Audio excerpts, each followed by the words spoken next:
is done, what is past.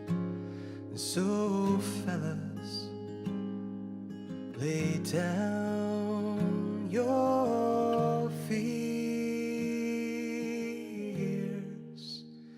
'cause we can't take back what is done, what is past. So let us start from here.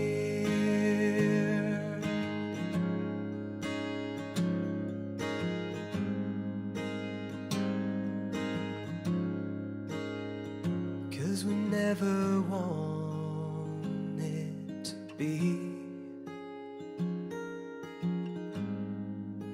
lusty or lewd, nor tethered to prudish strings. And we never wanted to be jealously tuned, nor withered into ugly things.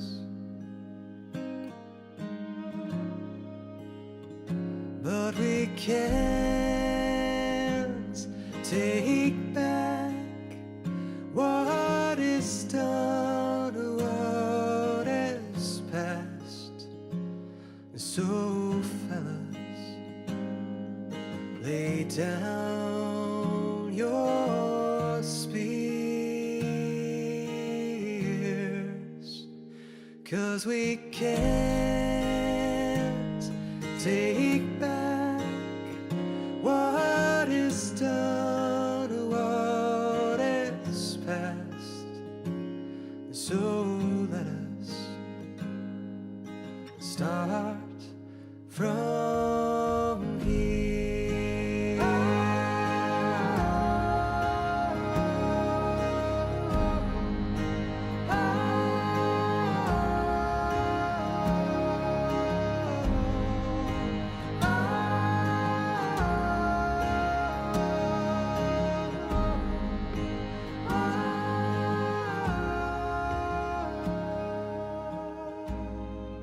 And if all that you are is not all you desire, then come.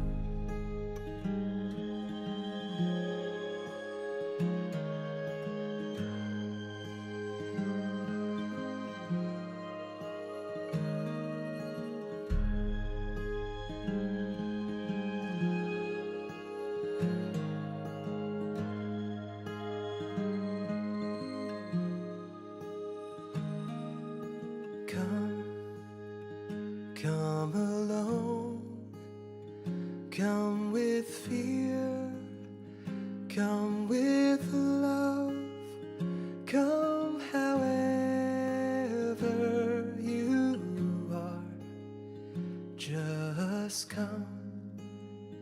Come alone, come with friends, come with foes, come however you are, just come. Come alone, come with me, then let go. Come however you are, just come. Come alone, come so carefully closed. Come however you are, just come.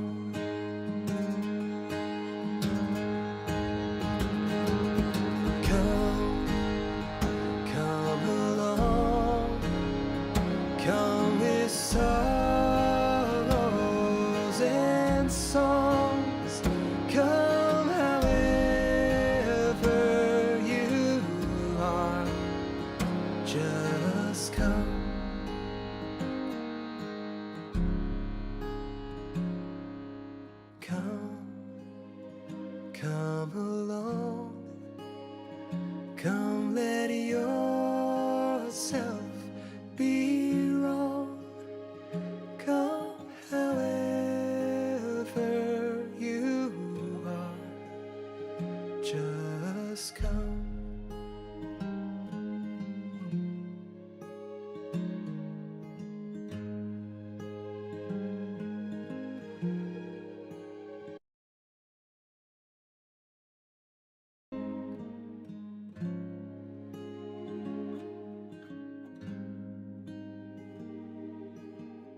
Where this path leads, I do not know, with all its twists and turns, but I've discovered in the unknown lessons I must learn, and that the darkness walked with Jesus is as precious as the light.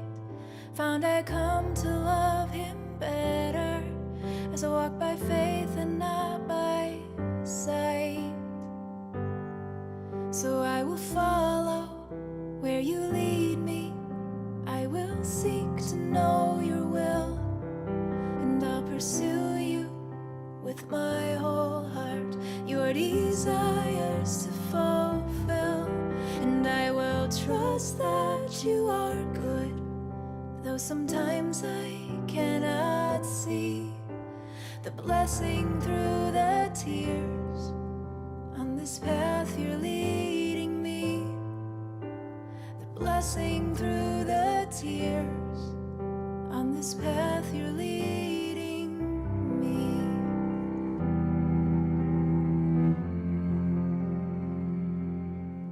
And in the valley, dark with shadows, where the path becomes unclear, and I'm struggling with the feeling that you're no longer near, I will look back on faith's summit, where not long ago we climbed, and claim again your promises that I trusted at the time.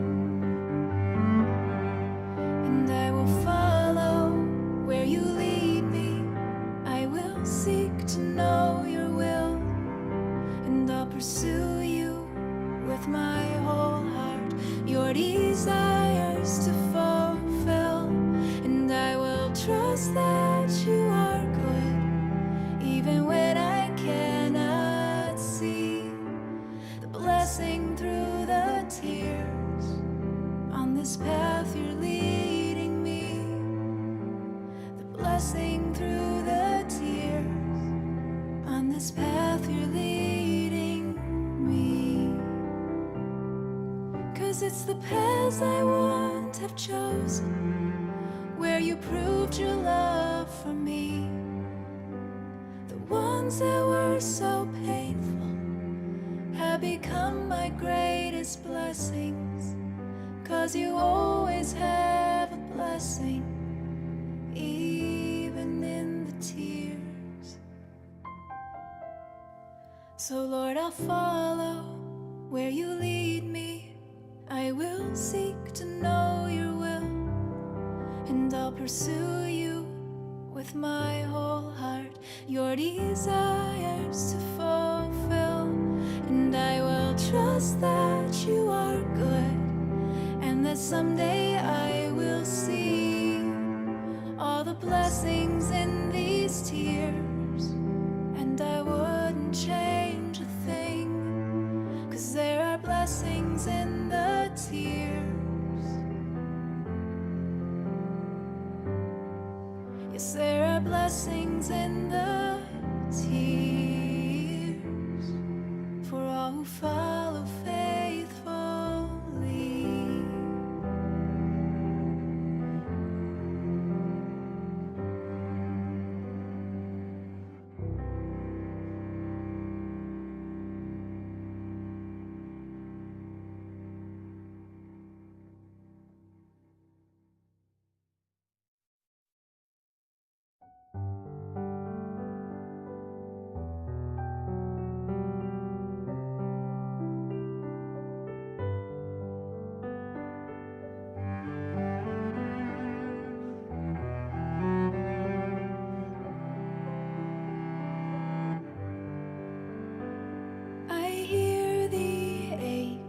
of miles in your voice, and it mirrors my own heart.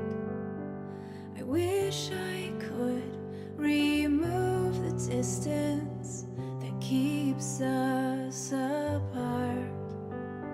'Cause I am longing to be with you, hold you in my arms, and nothing ever dulls the pain of the space between our hearts.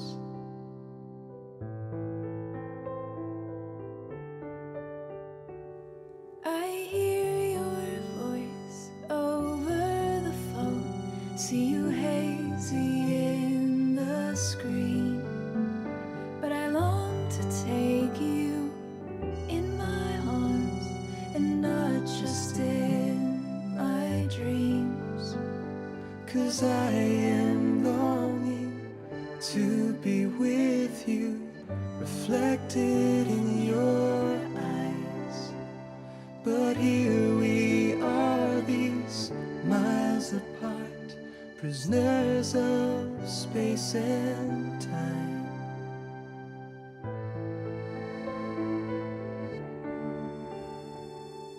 Maybe this loneliness, this aching in our hearts, these tears we cry as we say goodbye, and our empty arms are all to be reminders of the ache in God's own heart for everyone who has ever lived. What keeps us apart?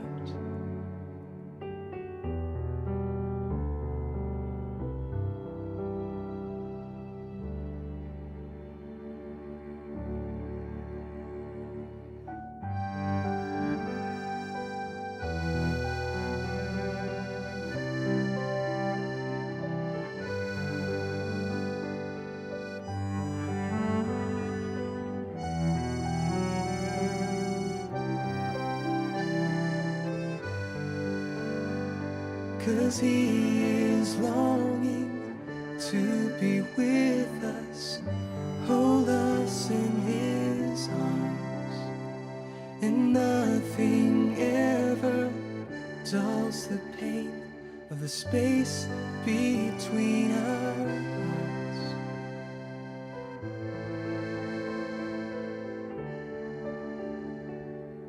We all feel the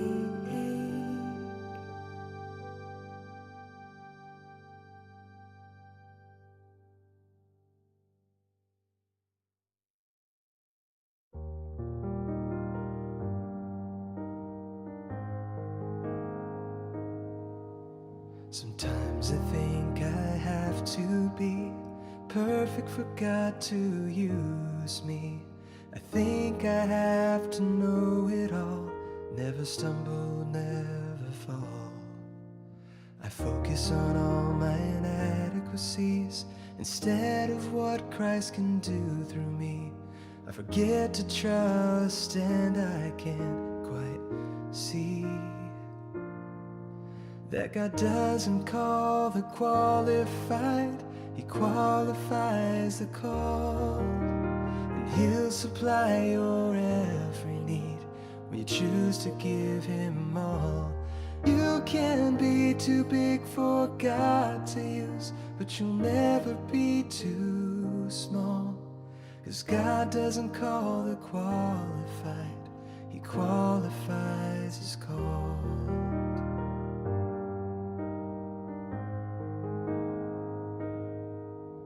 There is no one too young to serve, no one too old, no clay too hardened for our Father to mold.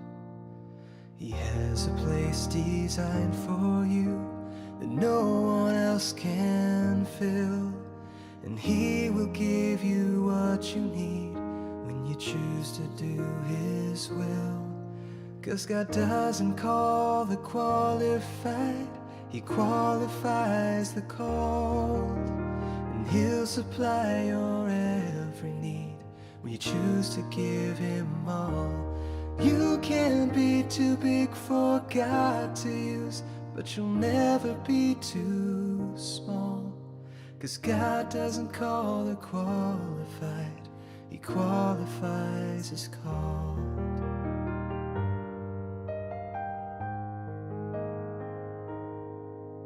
So don't hinder God with what you say you can't do. Just be willing and ready to be used. Go where He leads with a heart that is willing. No telling what He'll do through you. 'Cause God doesn't call the qualified, He qualifies the called. And He'll supply your every need when you choose to give Him all. You can't be too big for God to use, but you'll never be too small. 'Cause God doesn't call the qualified, He qualifies His called. No, God doesn't call the qualified, He qualifies His called.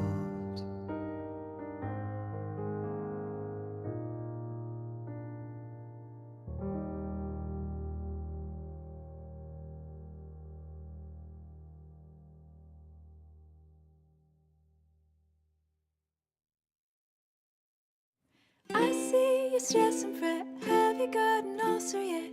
Worries eating you inside out. Deadlines that need met, not a moment left.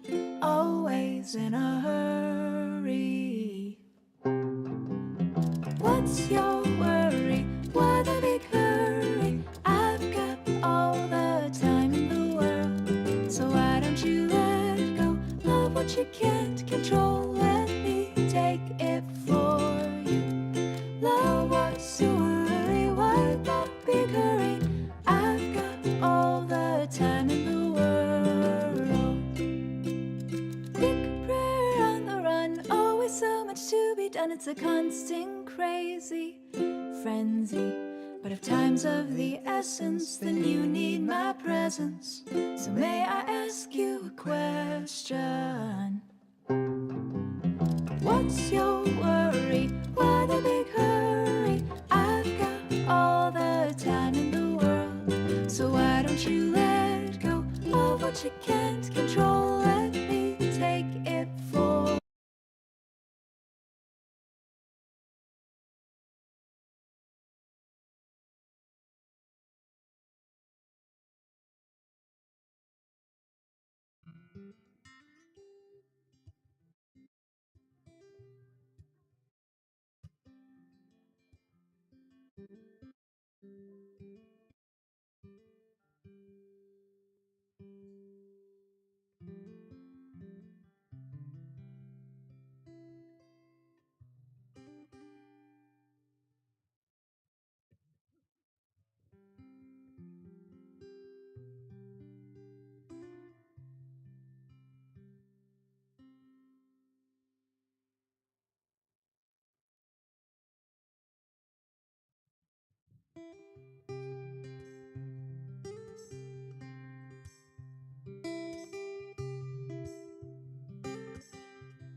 these city walls, these city walls.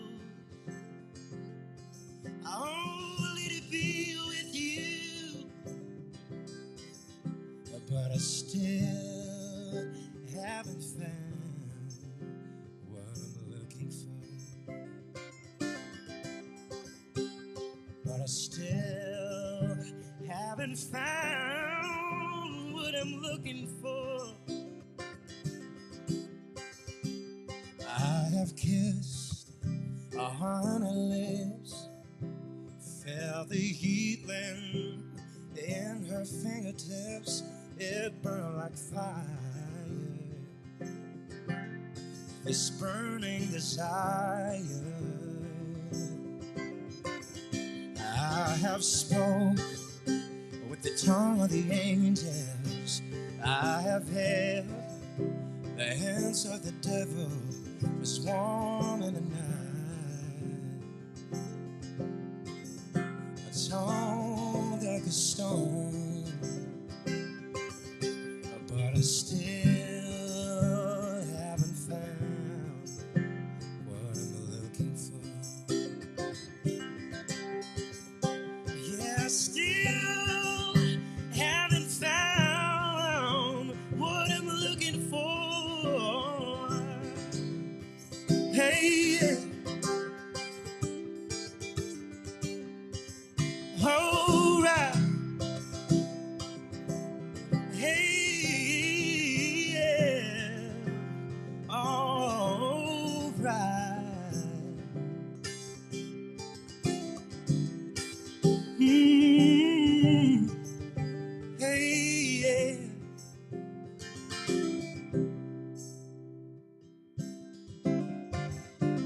I believe the kingdom come, that all the colors will bleed into one, bleed into one. But yes, I'm still running. You broke the bonds, loose the chains, carry the cross of my shame, of my shame. You know I believe it, but I still haven't found what I'm looking for. Yeah, I still haven't found what I'm looking for. But I still haven't found what I'm looking for. Yeah, I still haven't found what I'm looking for.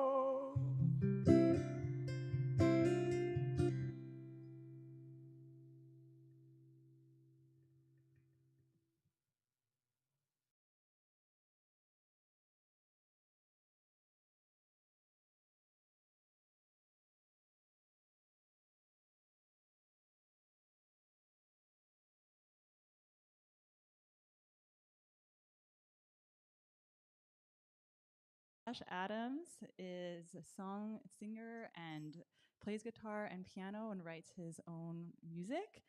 His musical influence came early on from his mother, who inspired him to pursue his dream and to be a singer. However, over the years, he's developed his own musical style, including appreciating some of the great musicians, James Arthur, Ed Sheeran, Dan and Shay, and Chris Stapleton. So thank you, Josh Adams. Welcome. Thank you for coming. Those who are joining us online on stream, we welcome you. And this is an event called Crave. My name is Lisa Hanash. I am going to be hosting this weekend alongside Jason, and I'll be introducing him a little later on. Myself, I'm an artist, creative, local to Montreal, and have enjoyed these events that bring people together to experience something what we call Crave. So, Crave is this experience that we long for in our own hearts. And so, from the beginning of when we enter into life from the womb into this world, we have these experiences and we pulsate with God shaped desires. Something in our hearts long for connection. With little or no premeditation, we pursue things, experiences, and relationships with hope of quenching our unstoppable craving for something nameless that eludes our own grasp. Crave explores who and what we are as human beings and attempts to crack the mystery of our insatiable desires. So, without further ado, welcome to Crave, and we want to just thank you for joining us. And I'll be introducing to you now Jason Miller. Meet Jason Miller. He's a dedicated mentor who spent 12 years shaping the paths of teens and young adults across the US and Canada. He's a global traveler and international speaker, inspiring others to live authentically and embrace their best lives. Rooted in his role as a proud husband and godparent to two wonderful kids, Jason's made his personal mission to communicate his value of genuine connections and meaningful relationships.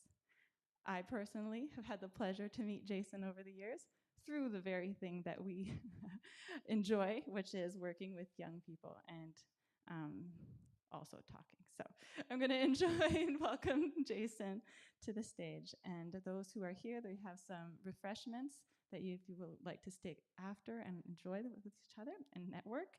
And if you're joining tomorrow, we have more seminars coming up. So I'm going to share about that later on. So stick with us. Welcome, Jason Miller. You can give him a round of applause. Yeah, welcome.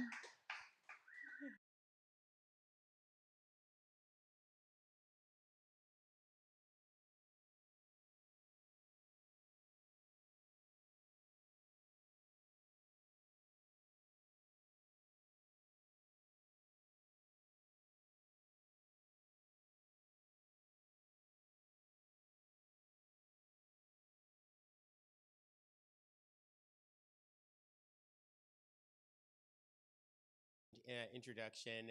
Just in case you didn't know, Lisa is an extremely talented young artist here in Montreal. If you are very, very fortunate to join us in person, she has taken our entire space and just filled it with her work, all on the theme of craving and all on the theme of crave.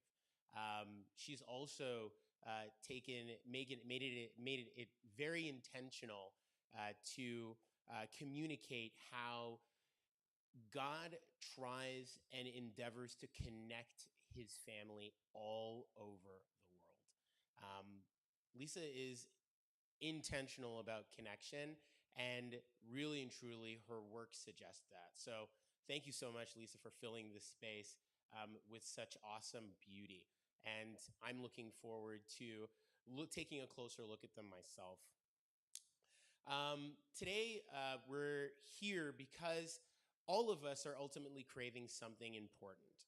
All of us are looking for something that we don't necessarily might be aware of. And over the course of the next few days, what we're hoping to understand is ultimately a better picture of what we want as people, what we're looking for. We'll be honest, life is tough. There are challenges and also there are hindrances in this community and also in this world that somehow prevent us from finding what we're looking for. So my hope is that over the course of the next 6 seminars between tonight and tomorrow, we'll get a better understanding and a better picture of why we're here, what we're doing, and also what we're looking for. So before we get started, I want to share with you a very brief story about one of the most diabolical experiments that has ever been conducted. You see, in the 13th century, when Frederick II, who was a Holy Roman Emperor, decided that, ultimately, Germans were probably the most advanced people group in the world. But in order to do that, he wanted to determine if babies, when they were born, would naturally ultimately speak German. So, what he endeavored to do is what we would call a controlled experiment today. You see, he had a hunch that babies, if left untouched, unprovoked, they would naturally speak German. So, obviously, in line with any egotistical maniac, he decided to put his theory to the test. What he ended up doing was selecting a group of women who would be his, what we would call today, his control group. And ultimately, these women had given birth, and he had taken these children and placed them in a special section of his castle. And in this special section of his castle, the caregivers of these infants were given very specific instructions. Number one, you cannot touch the children, right? Sorry, number one, you cannot speak to the children. Obviously, if you speak to the children, that would kind of negate the test, and ultimately, we wouldn't know if left unprovoked, they would actually speak German. So, rule number one with the caregivers is that while in their infancy, these caregivers were instructed to not speak to the children. However, there was another rule that was instituted with these caregivers, and that was the caregivers were not allowed to actually touch the children. Why? Because King Frederick understood that if these caregivers were inclined to touch the children, then the temptation to actually speak to them would be so great that ultimately they would either coo or they would yell, make a sound or something. And King Frederick wanted to preserve the integrity of his test. So he endeavored to say, caregivers, you are not allowed to speak to them and you are not allowed to touch them. So wooden tools were used to lift the children, change the children. Whatever happened, there was just no physical contact with these children. So ultimately, these children grew and grew and grew. And the results of this diabolical experiment actually came to fruition pretty quickly, right?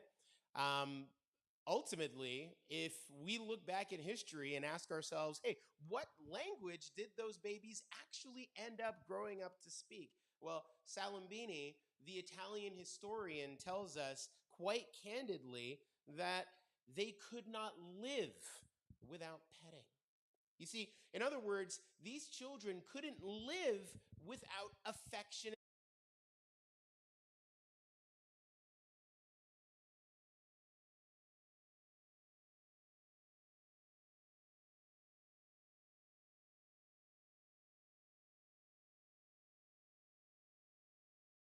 Today, with modern research, we understand that premature babies that are touched periodically tend to actually gain more body weight rapidly and actually have a higher survival rate than those that receive no touch. But that in itself raises a pretty provocative question, right? If touch has such a unique impact on how we're growing and how we're developing, the question we need to ask ourselves is, what is a human being exactly? What are you? What am I? And we might even ask a question a little bit more specifically in saying, hey, what is the fundamental power that fuels human flourishing, right? What is the fundamental thing that promotes human growth? So, to answer this question, I want to introduce you to one of the most remarkable scientists of this time, Dr. Dean Ornish. He's best known for his research regarding the reversal of heart disease. Now, Dr. Ornish obviously discovered that all you had to do to reverse heart disease is actually eat real food and not junk food, right? But, and also move your body. But that's not really a real groundbreaking revelation for all of us, right? This is just one of the amazing discoveries that Dr. Ornish pioneered in his time. You see, Other than that, Ornish contributed significantly to making the public aware of the importance of diet and exercise and also maintaining good heart health. But he also wrote an amazing, intriguing book called Love and Survival. You see, in this book, Dr. Ornish brings to the table a ton of research conducted over the span of 20 years, where he demonstrates, and check this out, anything that promoted feelings of love and intimacy is healing. Anything. And anything that promoted isolation, separation, loneliness, loss, hostility, anger, cynicism, depression, you can go on. All of it leads to suffering, disease, and premature death to come from all causes, right? And in other words, the doctor is explaining that human beings, every single one of us, is genetically predisposed to certain diseases. I myself am one of them.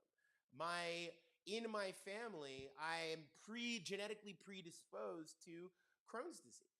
My brother deals with it, and my oldest brother deals with it, and my nephew deals with it. And there's a chance that should I be lucky enough to have children one day, that they may deal with it as well.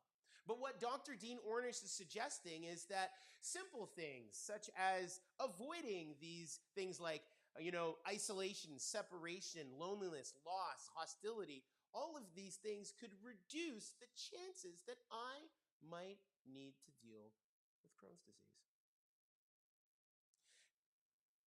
In other words, the doctor is explaining that human beings, all of us, are wired for something different. You see, if a human being lives in relational environments, right?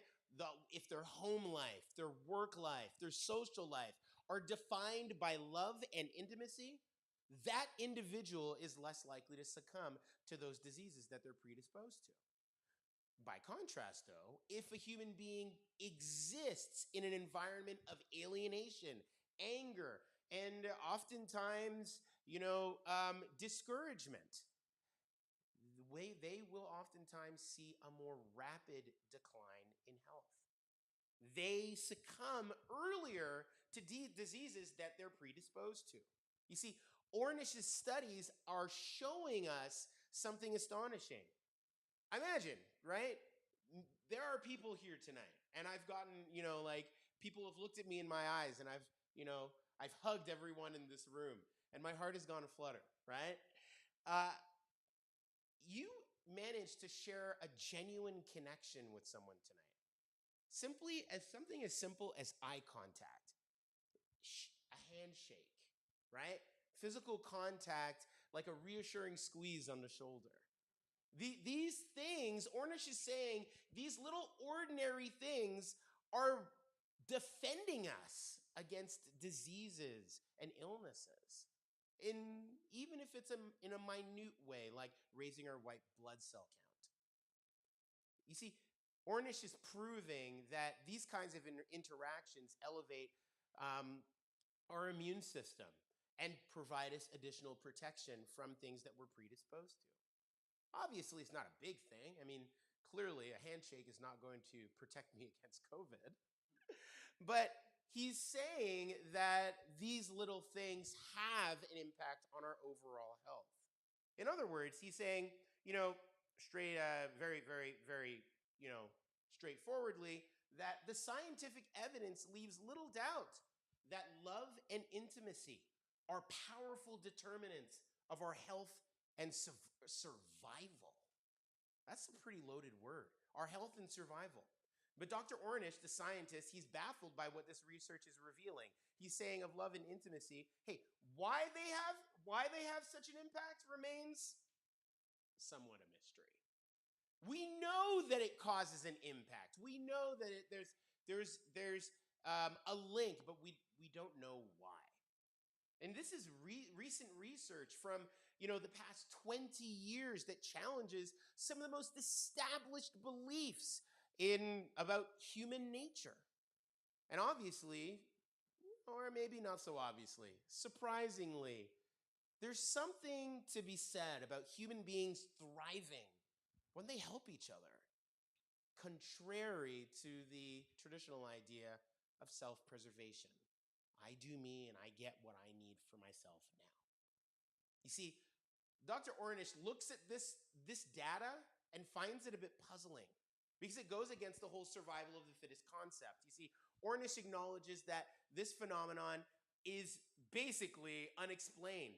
And what he goes on to do is interview 22 experts in top fields like psychology and sociology, even evolutionary biology, just to gain insights on why this is actually the way it is. And when all 22 experts are lined up and they're done giving their responses after initial assessments, it all equates to a very, very basic, simple answer. And he basically says, you know what? We don't know. Mystery remains. No one can fully explain why love and intimacy matter so much. We just don't know.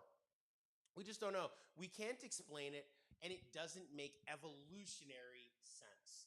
And this is, in fact, the biggest mystery on the table when it comes to science, and nobody can actually make sense of it. You know, we can summarize the work of Dr. Ornish in basically two categories, right?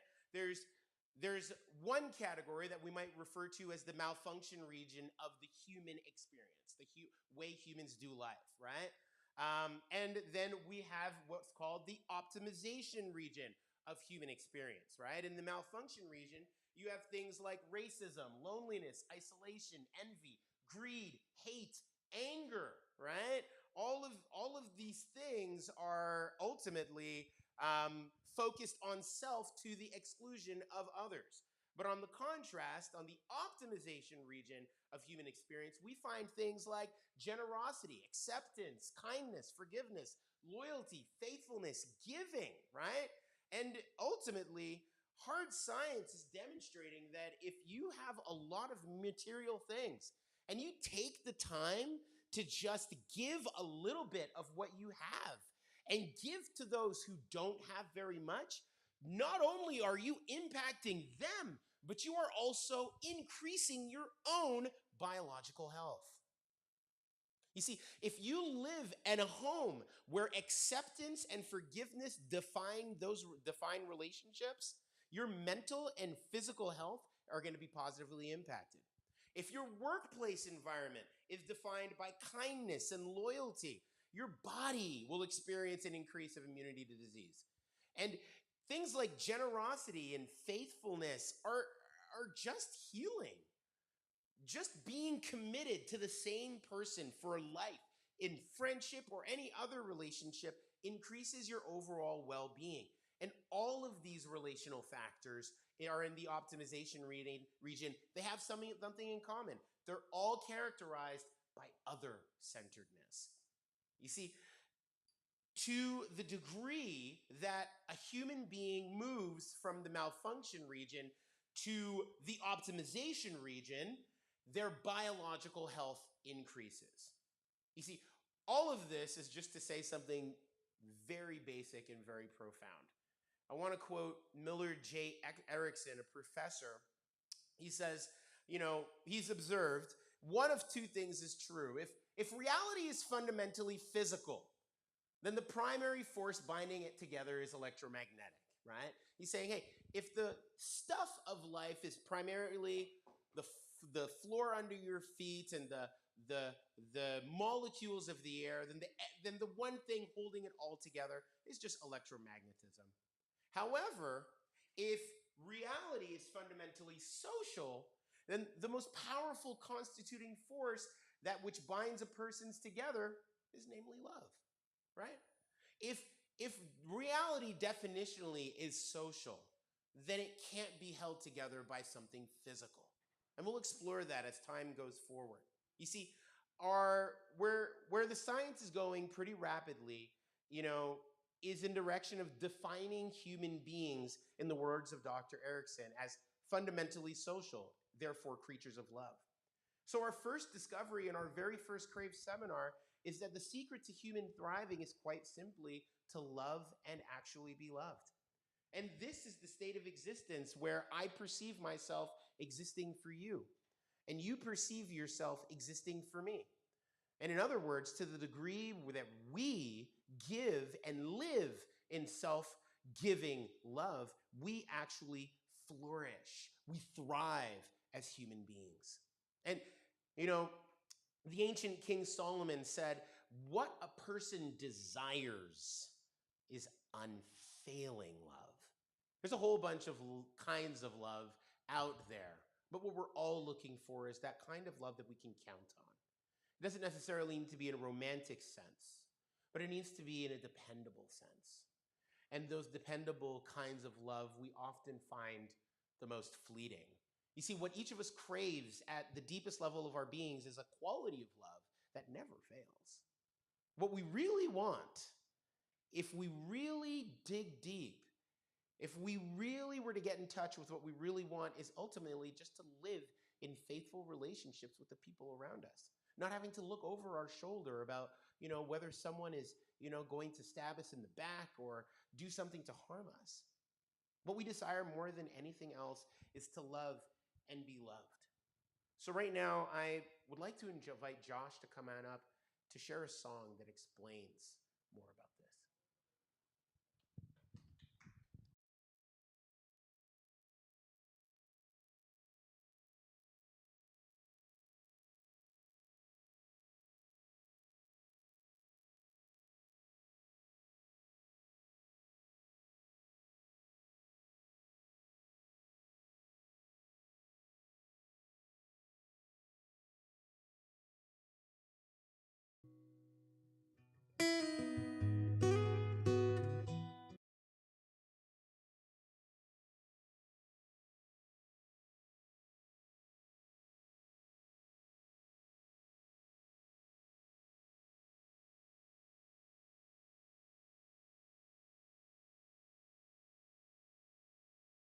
I am the stranger in the shadow. I am the sleeper at the wheel. Am I the choice and the anonymous voice that says none of it's real?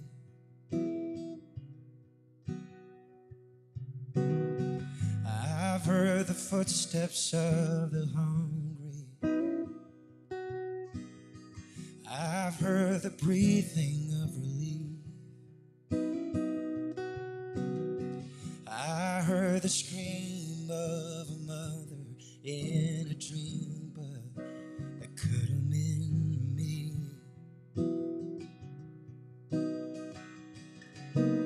Water, oh water, water.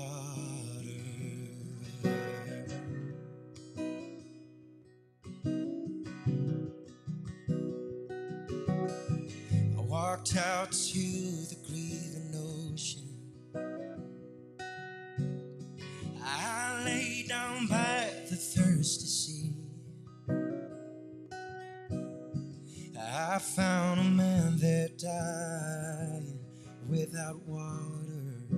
He looked just like me. I've come from the walls of the worry.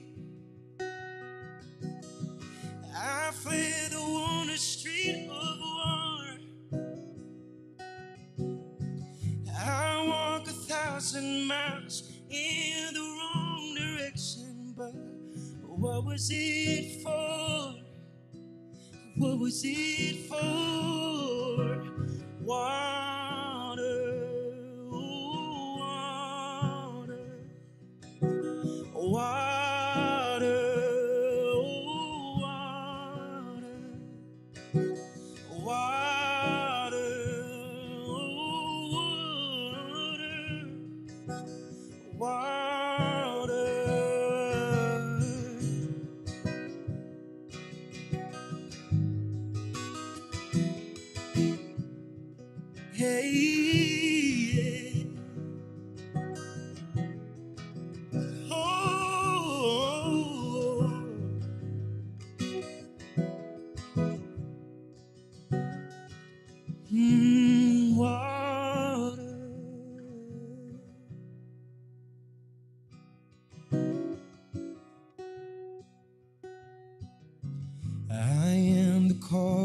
voice of the guilty. I am the water on the ground. I am collectively the face of the lost that wanna be found.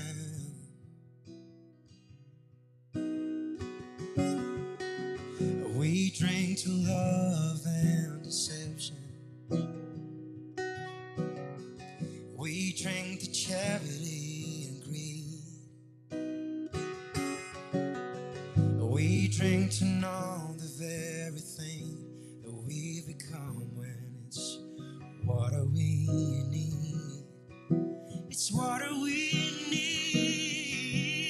Water, oh water, water, oh water, water. Hey, water, oh water, water.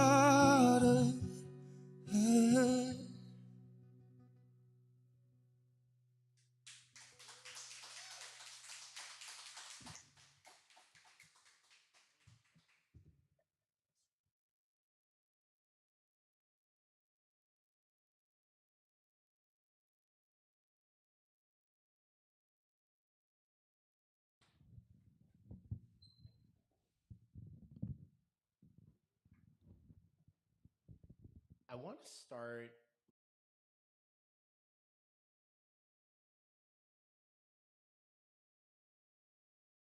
implications.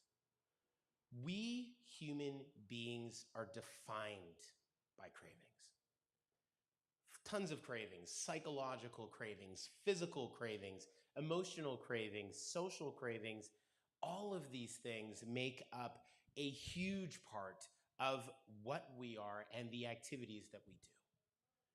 This means that we can, at the same time, possess a huge, enormous capacity for both pleasure and also for pain.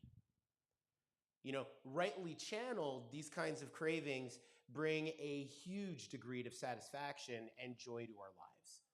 But it is also possible for our cravings to kind of dominate and actually destroy us.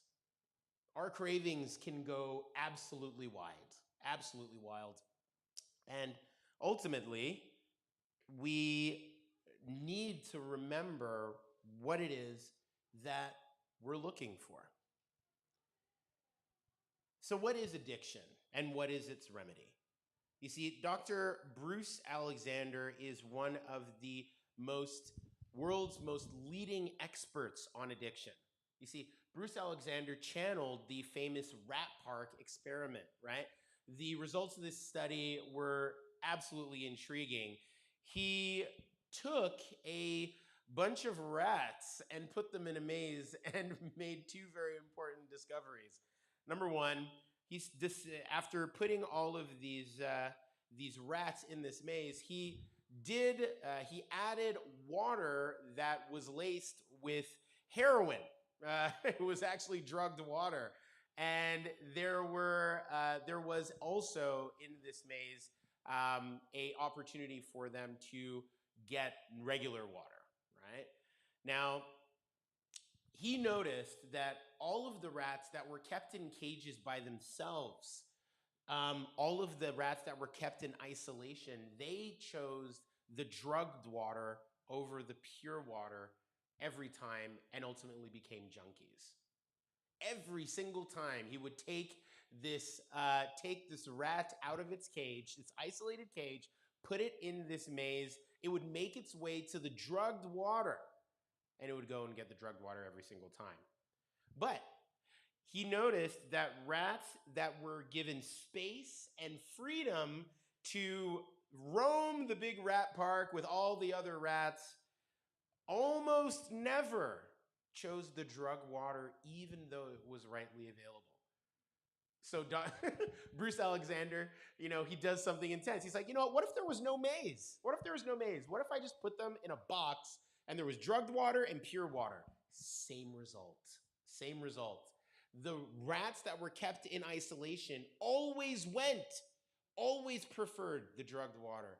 But the rats that were allowed to roam in community with other rats almost always chose the pure water, even though it was the drugged water was always available. Now, these implications are actually very huge, right? When we're talking about addiction, what we're talking about is a fundamental need as well as a danger, as Bruce Alexander says. He says, we need addictive commitment because it is deeply and essentially human. Let those words sit for just a moment. Bruce Alexander is saying that addiction itself is deeply and essentially human. What does he mean? Well, what he's ultimately saying is that we are creatures of a fundamental need. And because of that need, we're face to face with a fundamental danger. And he goes on to say that addiction can be a window that sheds light on the dual nature of the human soul, which needs both independence and devotion, both to be free and also to be committed. You see, both before and after the work of Dr. Bruce Alexander, addiction has always been categorized as either a moral problem or a medical problem. Either the addict was doing something wrong that could be easily overcome by willpower, or the addict was physically, chemically dependent and requiring drug therapies and willpower.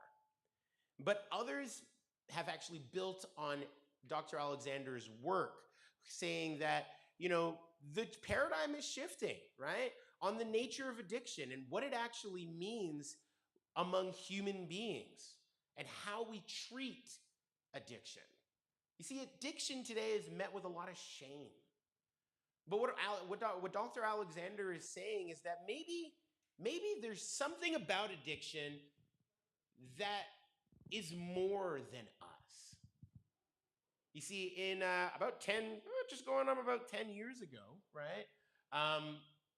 About 10 years ago, Johann Hari wrote a book called Chasing the Scream, all right?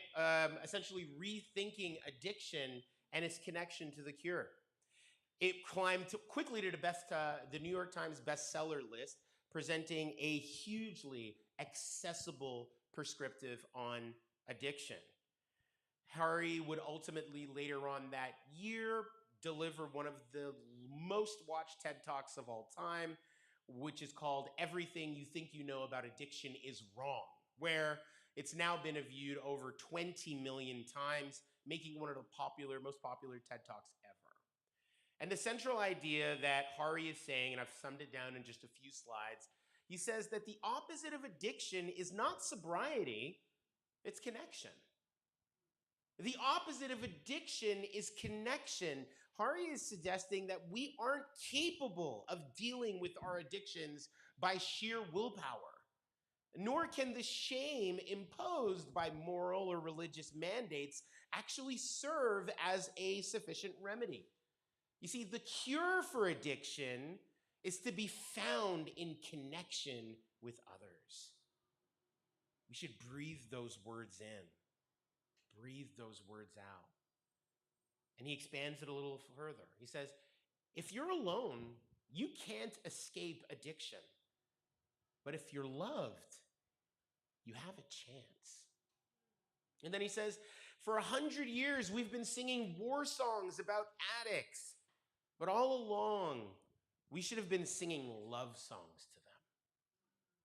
So here we are coming back to love, right? And why shouldn't we? It's not just where our hearts always seem to go, right? But it's where the science is pointing.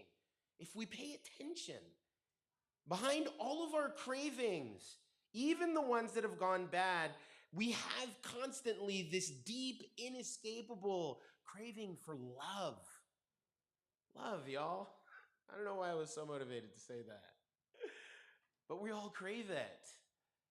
So it makes sense that love would actually be the remedy, actually be the thing that, the remedy to anything that threatens to destroy or hurt us. You see, obsessions and addictions are compensation mechanisms. You see, obsessions and addictions are all in an effort to fill a love void in ourselves. You see, we all know that there's something missing. There's always something lacking. And maybe that thing lacking manifests as anxiety. Maybe it manifests as depression. Maybe it manifests as some kind of, dark humor or dark practice or whatever. But these kinds of obsessions, these kinds of addictions, they basically function as compensation mechanisms for the thing that we're looking for. There are tons of, obsessions and addictions that we fall into: money, power, sex, food, pity, adventure, popularity, religion. All of these things are ultimately addictions that, whatever our addiction or obsession or choice may be, both Alexander and Hari are suggesting, hey, there's a common factor here at play.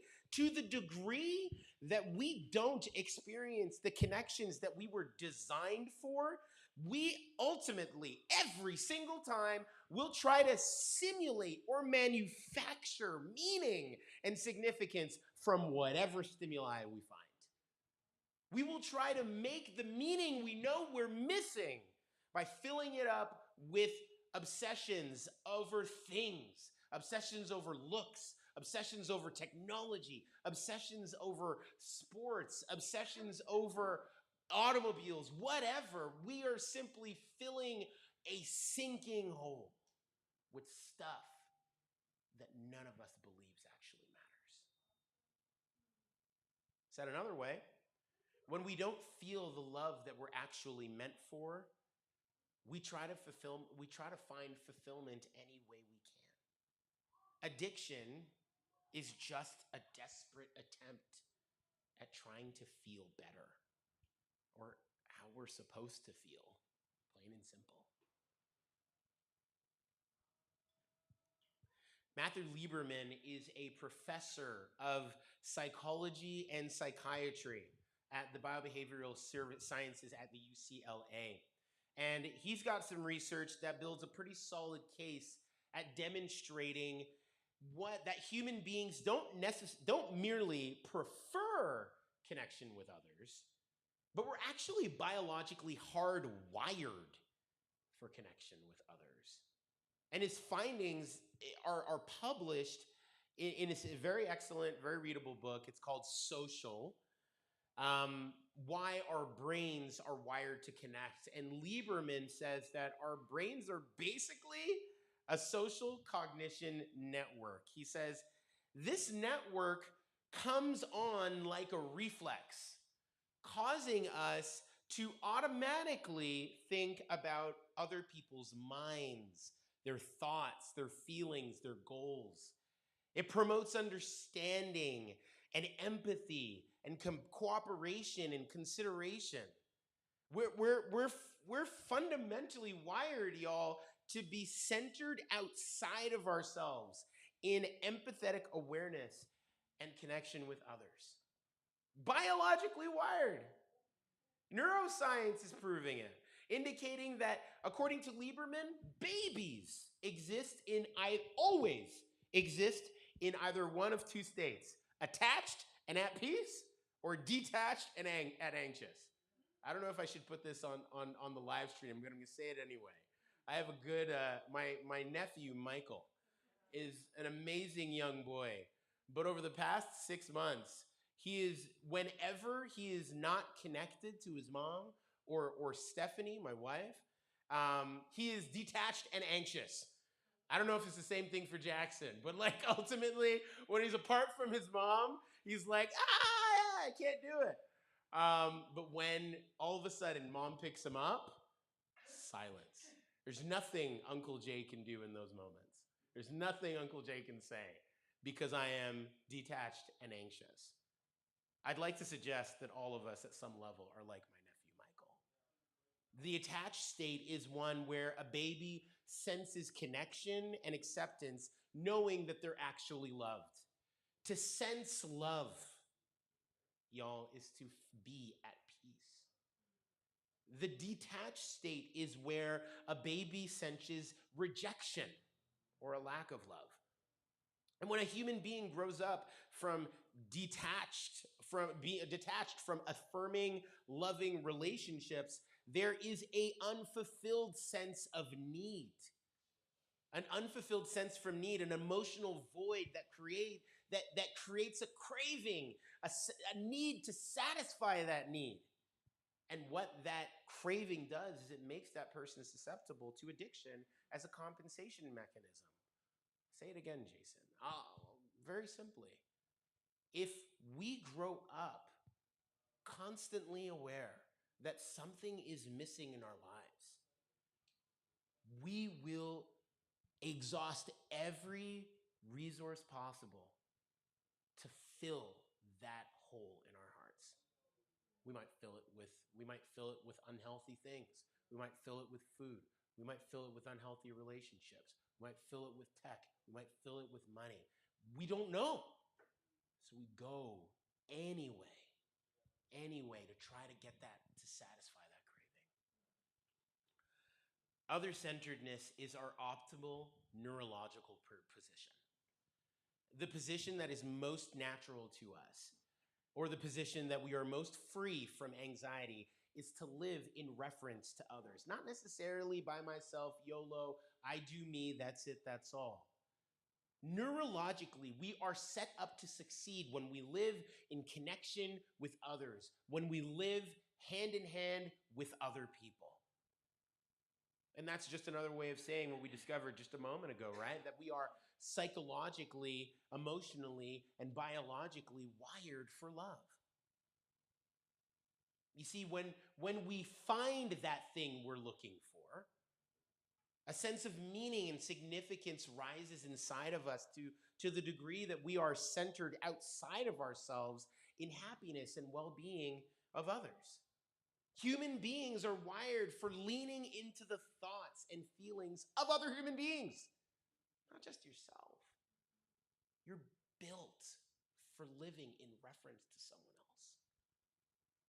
And what Lieberman is saying on a neurological level is that to the degree that we choose to lean out, separate ourselves from other people, away from the thoughts and feelings of others in self-interest, we begin to break down and succumb to various dysfunctions. You see, connection with others, on the other hand, is the absolute best state of being that we can actually occupy, not only for their well-being, but also for ours. In a new book titled Addiction and Devotion, Rebecca Lemon, who is an associate professor at the English at the University of South California, she traces the first appearance of the word addiction all the way back to English in the 1530s, when the word was employed to indicate destructive enslavement to alcohol and money, but also to indicate fervent devotion to God. You see, back in the 1530s, the English language was that they used the word addiction dynamically. You could use addiction to describe the most devout Christian out there, and you could also use the word description to describe the individual lying on the corner of the street, passed out drunk. And in one of many examples, Dr. Lemon, she quotes a prayer in 1534 by George Joy, and it's very interesting how he uses this word addiction. He says, "Make fast thy promises to thy servant, which is addict unto thy worship." You see, even back then, the ideas is that human beings are at some level addicts by nature. So at the end of the day, we're all going to be addicted to something. Because We're all designed on all levels to be completely, unreservedly devoted to the grand and beautiful reality of love. This insatiable desire is beautifully and poetically conveyed in an ancient song I want to share with you by King David. And he says, "As the deer pants for the water brooks, so my soul thirsts for God, for the living God."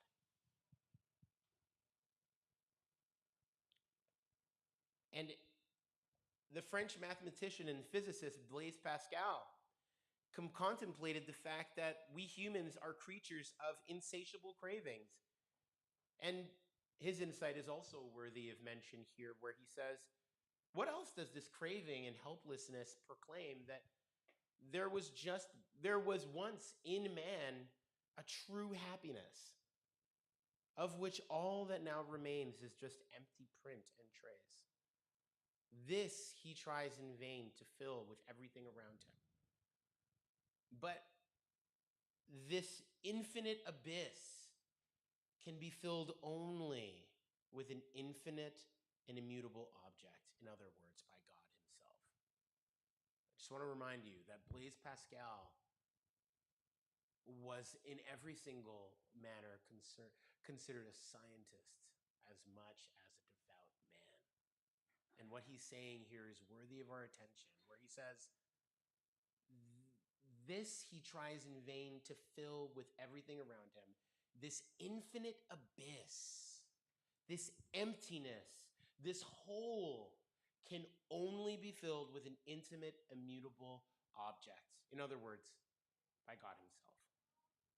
Of course, the notion of God, it's a tricky one, right? As we said earlier, religion itself has done a lot to make God out to be a monster only worthy of banishment from existence.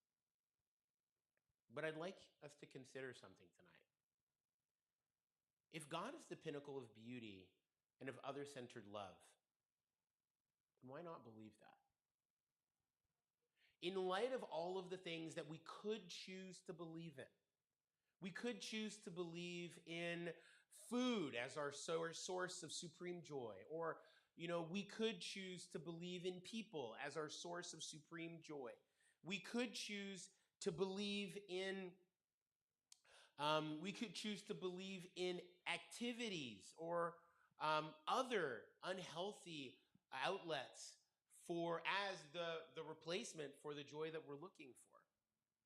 But if God is the joy that we're looking for, would it be worthwhile considering our belief? Pascal is suggesting that only an infinite love can fill the infinite hole in our hearts. So I'm going to invite Josh to sing another song that communicates this very longing and this very commitment that God is willing to make with all of us today.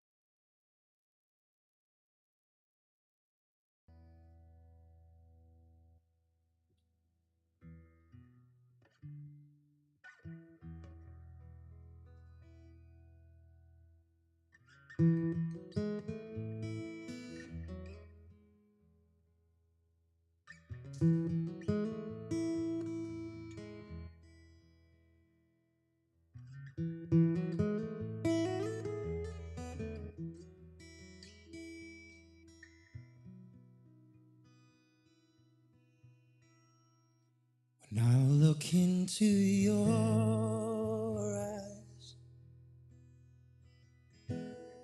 it's like watching the night sky or a beautiful sunrise. How much they hold. And just like them old stars, I see that you come so far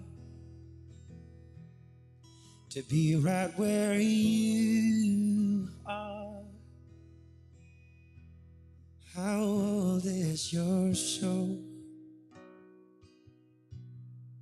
Well, I won't give up on us, even if the sky gets rough. I'm giving you all my love. Still looking up when you're needing your space to do some navigating. I'll be here patiently waiting to see what you find. 'Cause even the stars, they burn. Some people thought through the earth. Now we got a lot to learn. God knows we're worth it. No, I won't give up. I don't wanna be someone who walks away so easily. I'm here to stay and make the difference that I can make. Our differences, they do a lot to teach us how to use the tools and gifts we got. Yeah, we got a lot to stay. And in the end, you're still my friend. At least we did intend for us to work. We didn't break, we didn't burn. We had to learn how to give without the world caving in. I had to learn what I've got, what I'm not, and who I am. Well, I won't give up on us, even if the sky gets rough. I'm giving you all my love. I'm still looking up. No, I won't give up on us. God knows I'm tough enough. Now we got a lot to learn. God knows we're worth it. So I won't give up on us, even if the sky gets rough. I'm giving you all my love. I'm still looking up. No, I won't give up on us, even if the sky get rough. I'm giving you all my love. I'm still looking up. Hey.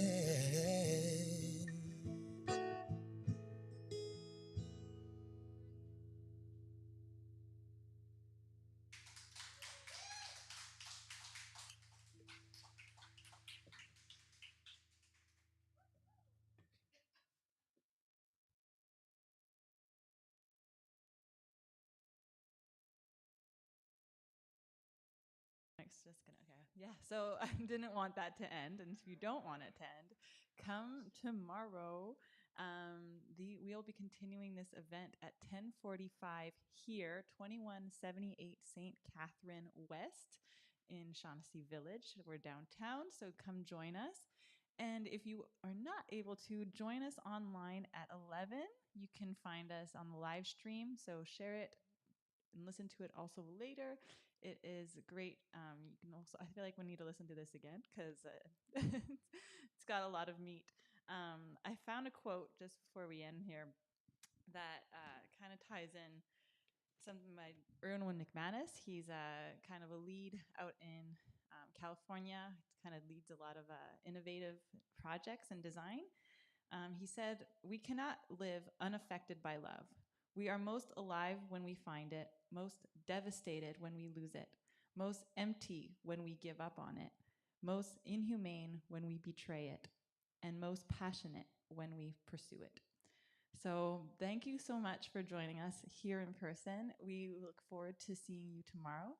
I am Lisa. I will be around, and Jason and Josh will also be around if you want to just connect and network, and we'd love to meet all of you who are here in person. So thank you, and that's it.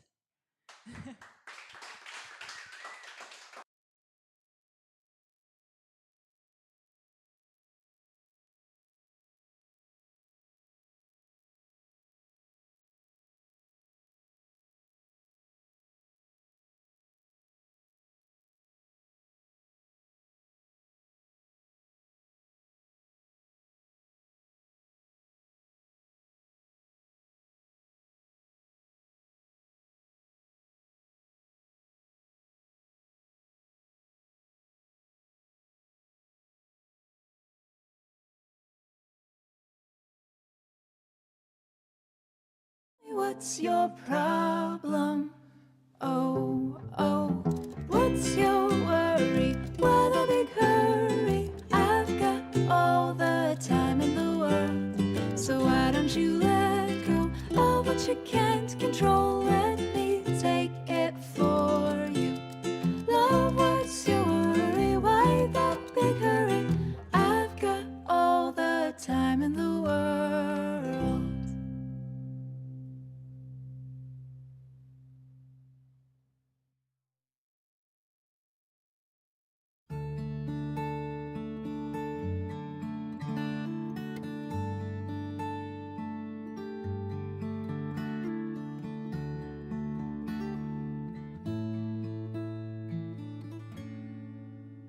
When the hard words have been spoken, when the feelings have run strong, when both of us are certain that the other one is wrong, when we've deeply felt the difference as we stood to plead our cause, maybe we should call a ceasefire and take time to recall kindness, kindness. There is always room to show some kindness, kindness. There is always room for kindness.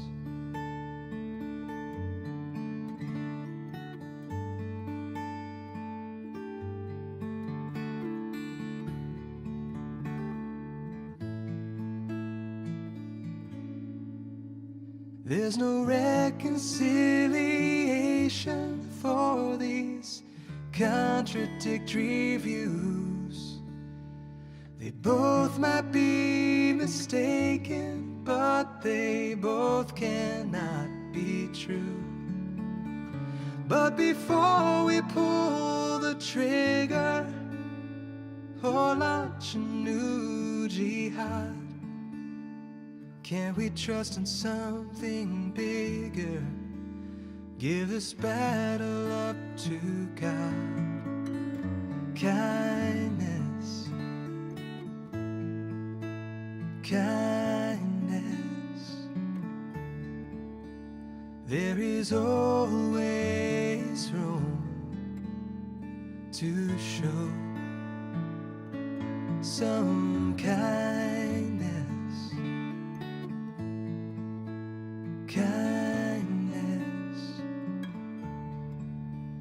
there is always room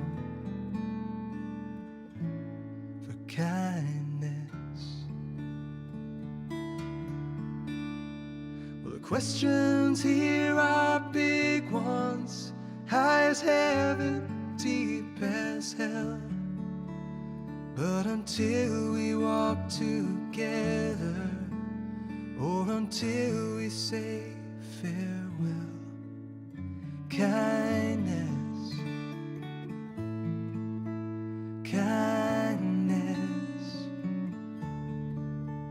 there is always room to show some kindness, kindness.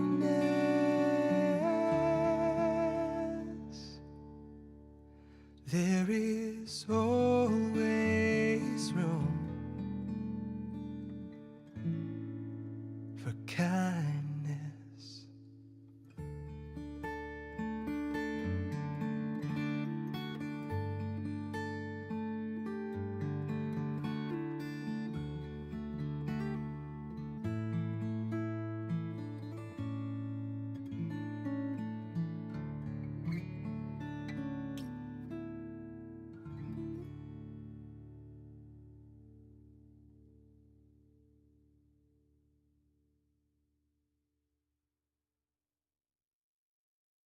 You didn't promise me a mansion.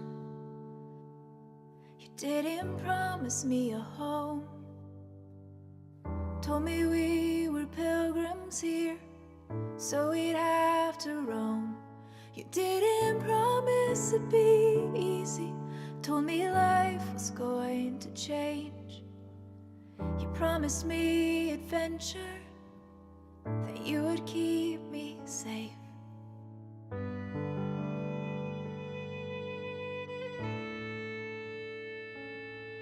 So we set out together on this uncharted road, eyes and hearts wide open, watch our story